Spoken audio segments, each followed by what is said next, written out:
Hi folks, I hope that you guys are doing pretty well. So today is Tuesday, the 30th of April 2024.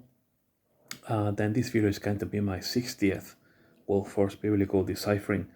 And in today's video, I'm going to decipher for you in the book of Psalms, Psalm 90 to 94. Okay. Now, this Psalm 94 is actually a rather tricky one to decipher, and you will see why. Many of these psalms then are actually multi-dispensational psalms, and yeah, it takes a lot of analytical thinking to decipher them at a very deep level. You really have to dig deep. Now, I've done a video already deciphering psalms 95 to 100. So I already done 95 to 100. They're pretty straightforward. They're actually all Millennium Kingdom psalms. So watch out for that video. But yeah, let's get back to Psalm 90 to 94. You know, we all know that Psalm 91 is a favorite amongst everyone, I reckon. People pray over Psalm 91, okay? And yeah, we'll decipher these for you. Now, I do have notes, as always, because I was doing my deciphering on these Psalms from 90 to 94. Then I had to check all the verses, verse by verse, to make sure that I was putting them into the correct dispensation, okay? So as you can see, Psalm 90, a prayer of Moses, okay? Verses 1 to 4, they can apply to all dispensations and generations. Verse 5 talks about the flood, Noah, in other words, for the Alluvial Dispensation. But I put here verse 5.5 to 12 applies to all dispensations. Now I'll show you why, because if you go to Psalm 90 and you look at verse 5, it says here, thou carriest them away as with a flood. So of course that applies to Noah's flood, okay, for that alluvial dispensation. But then the other half where it says they are as asleep, in the morning they are like grass which groweth up. Okay, so the other half then from verses 5.5, if you like, to 12, they apply to all dispensations or generations. Verse 13 to 17, these are Millennium Kingdom prophecies, because on verse 13 it reads, return, O Lord. When can this happen? During the millennium. Then it says on verse 14, oh, satisfy us. When can this happen? During the Millennium Kingdom. Jesus tried to satisfy, the Jewish people in his first advent, but in some ways it did work out, but not in others, because of course they rejected Jesus. So this then more applies to the Millennial Kingdom. Then verse 15, make us glad. When can this happen in the Millennial Kingdom? When the Jewish people will be glad and very happy. Verse 16, let thy work appear. Again, this is going to happen during the Millennial Kingdom, when his work will appear, okay. Verse 17, God be upon us. When can God be upon the Jewish people? Of course, then in the Millennial Kingdom, okay. So in fact, then let us go psalm by psalm then, since I got the notes here, okay.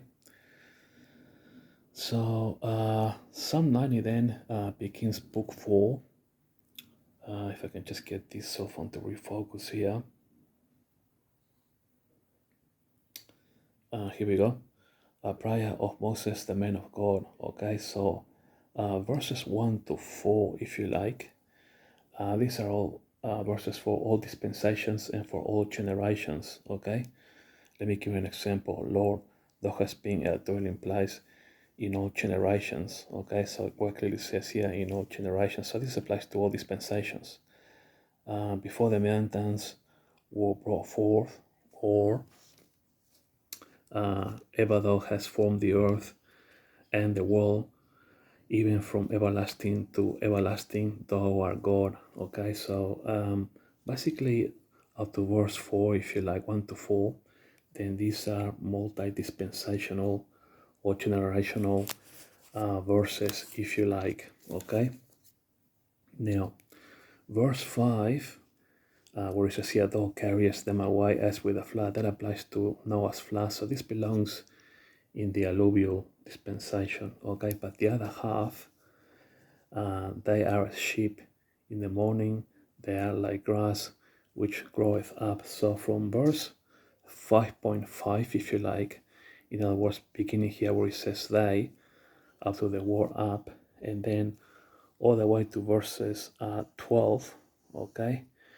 Then these are all dispensations or for all generations, okay? So from 5.5 all the way to 12, these are for all dispensations, okay? We're gonna give you an example. The days of our years are 70 and 10, if by reason of strength they be 80 years.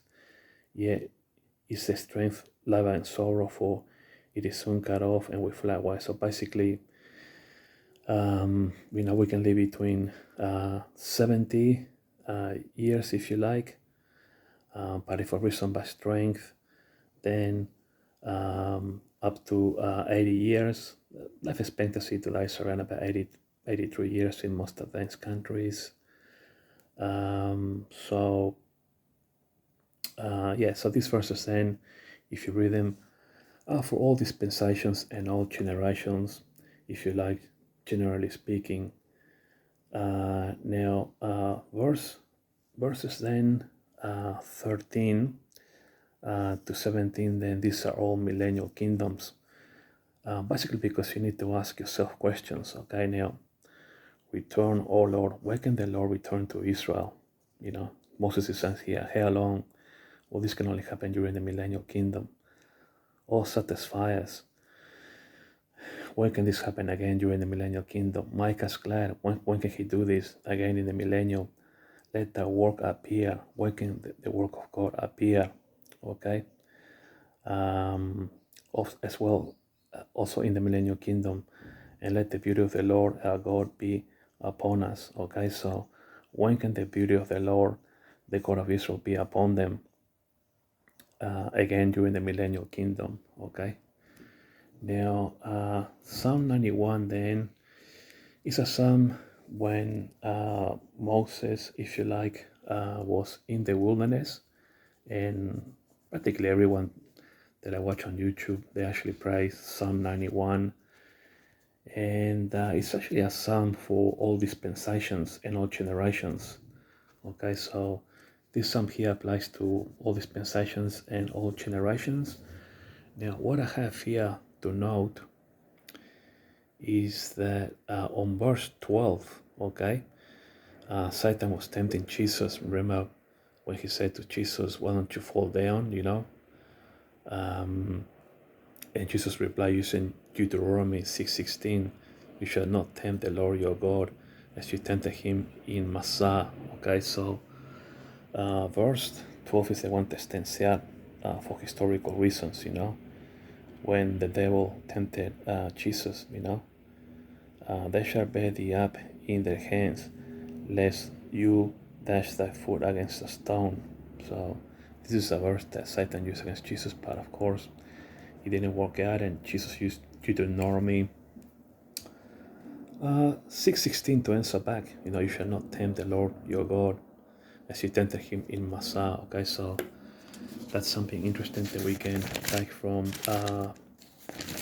Psalm 91. Now let me just turn over the page, folks, so I can show you the next notes. Now for Psalm 92 then, verses 1 to 3 are for all dispensations or generations.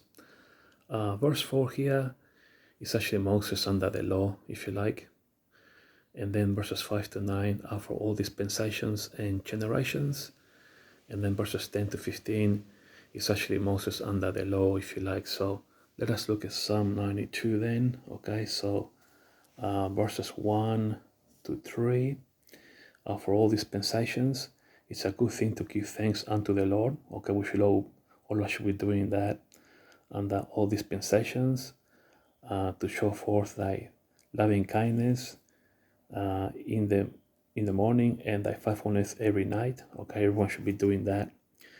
or doing this rather in all dispensations. And then verse 3, upon an instrument of 10 strings, and upon the psaltery, upon the harp with a solemn sound.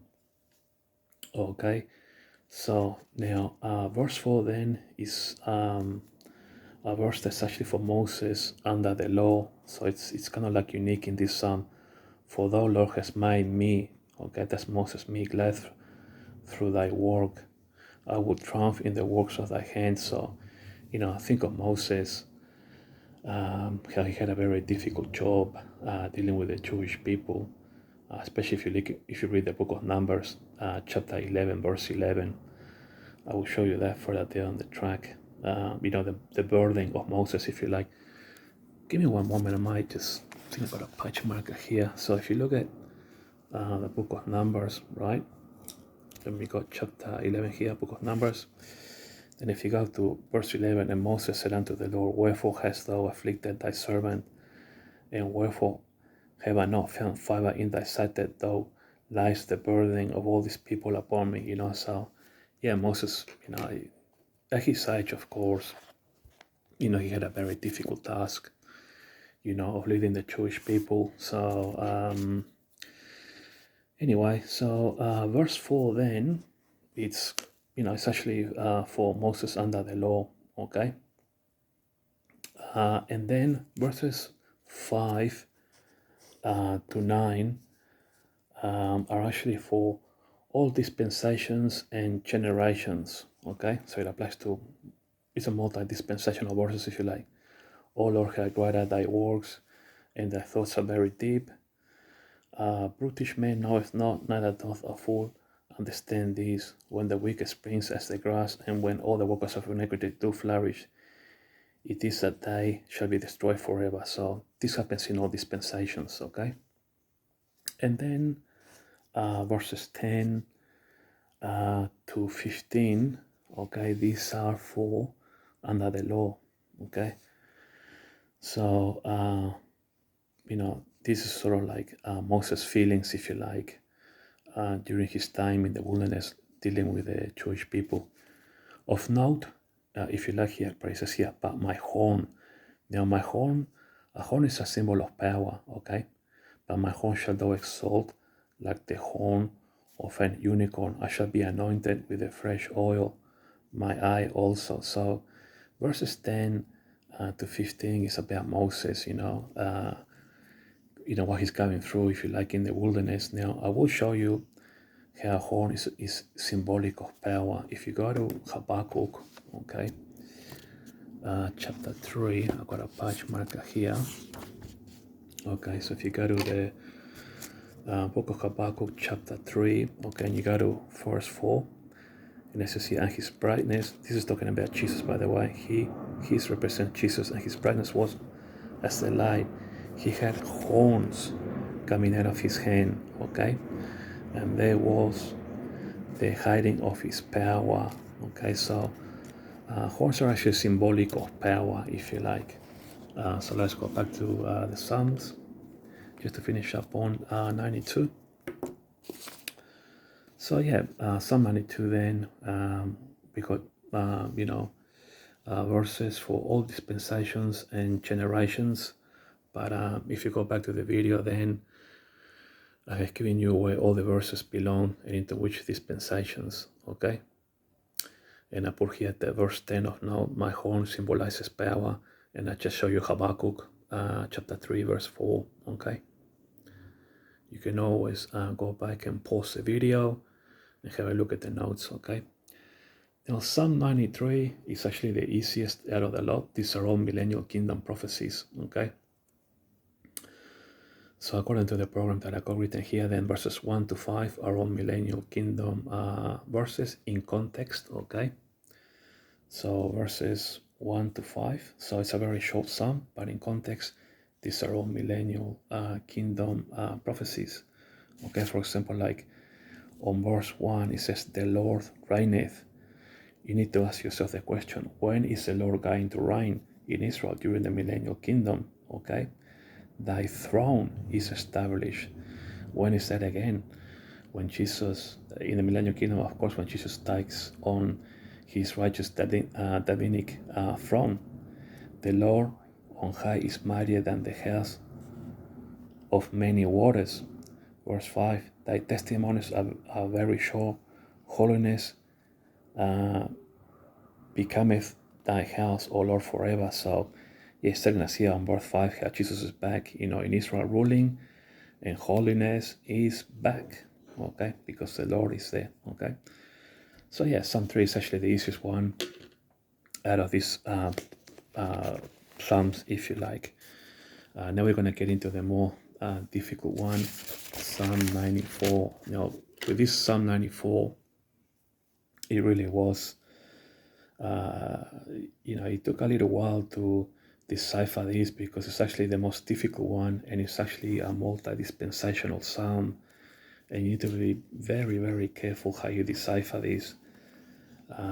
Because there are many multi-dispensational verses in this psalm, and it's actually quite a long one too, of actually 23 verses now.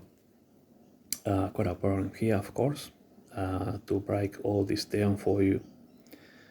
So Psalms 94 in verses 1 to 14 are multi-dispensational verses that are under the law. CH refers to church and also for the tribulation period. Okay, so just to recap, 1 to 14, or about half of them, are multi-dispensational verses that belong in the law, the church, and also the tribulation. Okay. Now on verse 5, okay, the loss of both the first and the second temples are under the law. Okay, and this is why Psalms 1 to 14 are multi-dispensational, okay, belonging in the law, in the church, and the tribulation period. Because let's look at verse 5 here. It says, they break in pieces thy people, O Lord, and afflict thy heritage. Okay, this is very interesting. When are people generally breaking in pieces the people of Israel or the Jewish people? Okay, now this is of course happened during under the law. Okay, like I got here on my notes, the loss of both the first and the second temples under the law. Okay, also think of the Holocaust in the church age. Okay, and also the devil and the Antichrist and the false prophet. They will try, they will be trying to kill Jewish people during the second half of the tribulation period. If you see Revelation 12, verses 14 to 17. Okay, so let's go there quickly. Let me use the thing as a page marker. So quickly, folks, bear with me, folks. This is actually quite interesting. So Revelation 12. Yes, so head over to the book of Revelation. Go to chapter 12. And verses 14 to 17. And the woman, which is Israel, will give him 2 wings of a great eagle, that she might fly into the wilderness. See, on the second half of the tribulation period, Israel will have to, fly into the wilderness, okay, or get away into the wilderness, so that she's nourished for 3.5 years, okay, from the face of the serpent, meaning the devil, okay.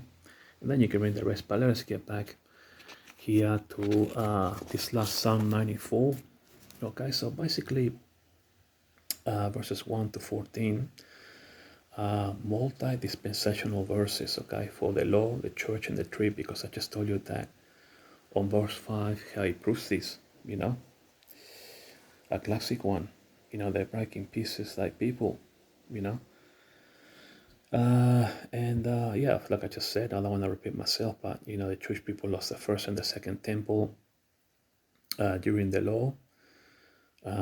During the church age, we have the Holocaust, and then in the tribulation period, I just told you, if you read Revelation 12 verses 14 to 17, how the serpent is going to be chasing after the Jewish people, but God's going to protect them supernaturally. So yeah, this is quite tricky. Okay. So yeah, all these verses from 1 to 14, they are multi-dispensational. Okay. So if you read them for yourself, you will realize this. For the Lord will not cast off his people, neither will he forsake his inheritance. Okay. So of course, think of when on verse 14 here, the Jewish people lost the first and the second temple. Yeah, they had to flee and things like that, and they went into captivity, diaspora. Yeah, like I just said, also think of the Holocaust and what's going to happen, during the tribulation period. But a remnant is always going to be saved. Okay, Jesus is always going to make sure that he saves his people. Okay. Now, let me just turn over the page then for verses 15. Okay, so verse 15.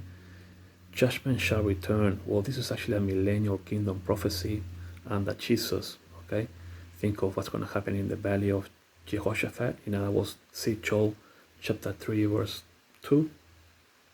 So let us go to verse 15 here. Here we go. But judgment shall return unto righteousness. So this is actually going to happen during the millennial kingdom. Okay, because once Jesus judges the nations, things will return unto righteousness under Jesus' millennial kingdom, okay? And all the upright in her heart shall follow. So, out of all the verses from 1 to 14, which are multi-dispensational, like I just said, law, church, and tribulation, then 15 is a standalone millennial kingdom prophecy, where the judgment comes during Jesus' second coming. Things will return unto righteousness during the millennial kingdom. Okay. Now, then for verses 16 to 23, then it goes back under the law, under Moses. Think of the problems that Moses went through whilst in the wilderness with the Jewish people. An example, see Numbers 11, verse 11. I just show you that Moses feels the burden of dealing with all his people and all that entails. Okay, think of the journey and the history of Moses in leading his people. Okay, so basically, here we see Moses from verses 16 to 23.